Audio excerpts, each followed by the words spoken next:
जे challenge mini घेतलंय त्यासाठी मला फक्त आउटडोर वर्कआउट करून नाही चालणार. त्यामुळेच mini flex fire premium gym strength workout साठी जॉईन केलंय. आज मिनी जिम मध्ये bench press, incline dumbbell press, decline chest press, शेवटी मशीन फ्लाय चेस्ट ट्रेन करासाठी या व्हेरिएशन मारलं.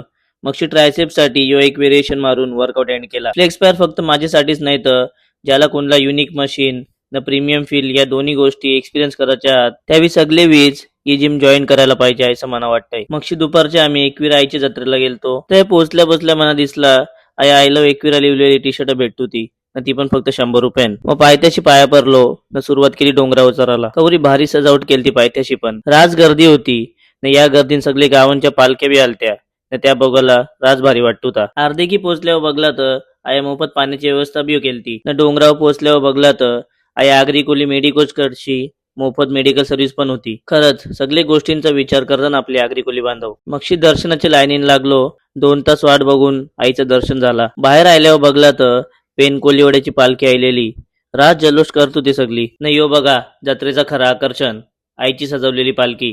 राज भारी वाटला आवरा सगळं जल्लोष न जत्रेला असलेली गर्दी बघून न देवलन आईचं सजलेलं रूप बघून मन एकदम प्रसन्न व्हायला. न गाईज मिनीनं बायकोने आमचा नवीन सोशल मीडिया अकाउंट ओपन केलंय न त्याची सुरुवात आज आईची जत्रे दिवशीच करायची होती आम्हाला. तर फॉलो करायला विसरू नका मिस्टर मिसेस कोली वाइब्स 2102 या अकाउंटला. आया तुम्हाला आपल्या आगरी कोली भाषेन कपल ब्लॉग्स न फनी व्हिडिओज बघायला भेटतील. मगशी खाली उतरल्यावर रस्त्याने एक आपला फॉलोअर भेटला. अशी जाम जण भेटली पण गर्दीन सगळ्यांचेच बरोबर व्हिडिओ ने घेता आला. मगशी मग घरात जाता आता गाडीनं जेवलो कारण आम्ही घरशीच जेवण आणलेला. तर गाईज कैसा वाटला तुम्हाला आपला आईच्या जत्रेचा ब्लॉग कमेंट करून सांगा न कोण कोण जत्रेला आलती त्यावेळी व्हिडिओ नक्की रिपोस्ट करा.